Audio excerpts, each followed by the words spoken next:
Hello, everyone, and welcome to my Days of Our Lives official. I hope everyone is having a wonderful day. Before we begin, please hit the subscribe button and give this video a thumbs up. Sitting on the bed in Abigail's chamber at the Dimmer mansion, Chad and Abigail talked about whether or not Chad should go back home to be with their kids. "What are you going to do if I leave?" Chad inquired. Chad declined Abigail's suggestion that she stay at the mansion. Abigail was forewarned by Chad that spending time with his family was unsafe. Chad was questioned by Abigail if he was worried that she might sleep with Stephen or EJ once more. Chad brushed the notion off. "I don't want you living with a bunch of strangers who don't seem to care about you." "That explains why," said Chad. "Everybody Abigail saw was a stranger. Our separation won't last forever. That it is, until my memories return," stated Abigail. Abigail emphasized that she wished to avoid causing harm to the kids. "I also don't want to do it, particularly considering what I endured with them," Chad remarked. Abigail was perplexed and asked Chad what he had done. Reluctantly, Chad disclosed to Abigail that he had moved in with a girlfriend and that they had subsequently broken up. "The children were devastated, and I don't want to subject them to such an ordeal once more," Chad remarked. "I apologize," Abigail said. "It's not how I intended for you to learn of it," Chad remarked. "That was with your cousin Stephanie." Chad began to describe his dating history, but Abigail reassured him that she had no grounds for being angry with him.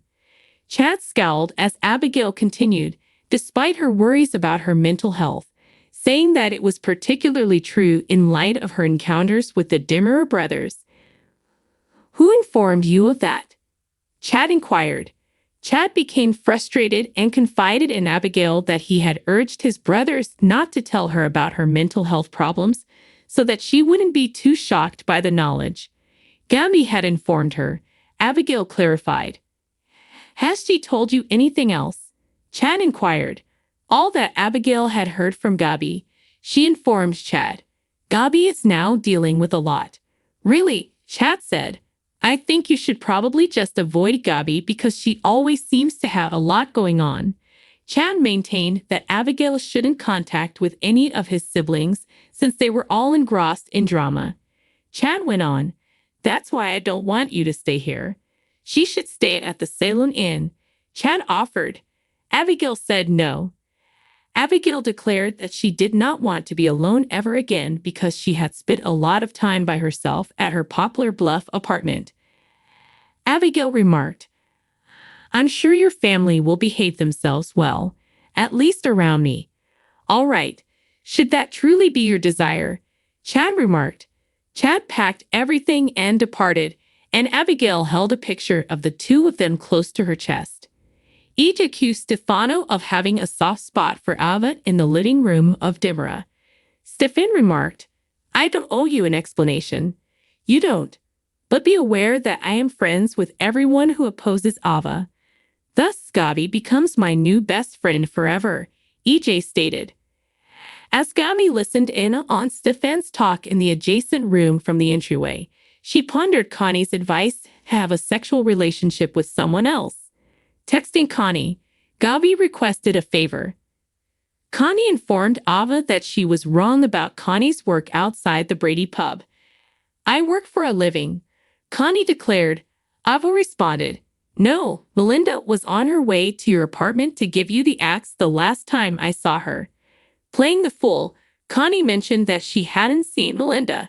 Connie threatened to file a lawsuit if Ava disseminated any inaccurate information about her.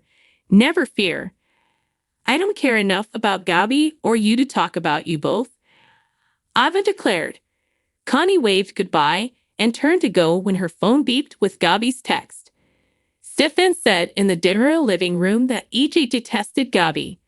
Gabi entered the room and stated, but he hates Ava even more." Gabi told Stefan not to go near Abigail since Gabi had told Abigail everything about their past. Stefan remarked, "You know damn well Chad did not want her to know." "How come?" "To be shocked by the reality." Gabi retorted, well, I think she has a right to know that she's living with a man who violated her. The bistro called Stefan's phone regarding a fire alarm. Stefan turned and walked out, grinning. When Gabi called the hospital to inquire about Rafe's condition, the personnel verified that nothing had changed. I wish I could say I'm sorry, EJ said to Gabi as she hung up the phone. EJ gave a shrug. Gabi remarked, you don't have to be a jerk about my brother who is in a coma to demonstrate that we don't agree on anything. Aside from Ava, EJ informed Gabi that among the many reasons he detested her were the breakdown of his marriage. In response, Gabi said that EJ had been preventing Jude from knowing his true father and that he had put her in jail for a crime she had not committed. Unfazed, EJ said that Gabi's firing from Dimra Enterprises was the only reason he applied for the position of DA. Gabi shot out, and that was because, back then, Stefan had me convinced we would run this town. EJ chuckled.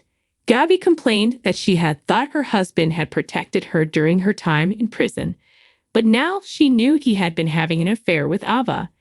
Ava has a tendency to ensnare individuals who ought to know better. EJ stated, she even succeeded in seducing my son. Gabi pointed out that Stefan was not a child like Johnny. Stefan was labeled a fool by EJ. To deceive me, Gabi inquired. EJ clarified, I meant he was a fool to be with you in the first place. While Gabi was right that EJ was angry with her for ruining his marriage, she also thought he realized she had done him a favor. If you ever believed that you and Nicole would be together, you were mistaken. She has always liked Eric. Gabi remarked, your marriage was doomed from the start. Gabi noticed how similar she and EJ were. At my core, being loved is all I have ever desired, and I believed I was. But when Stefan betrayed me, all I want is my retribution. And for Nicole, I'm sure you have similar feelings. Gabi remarked, Nicole had made EJ appear foolish when she and Eric had moved out to begin a life together.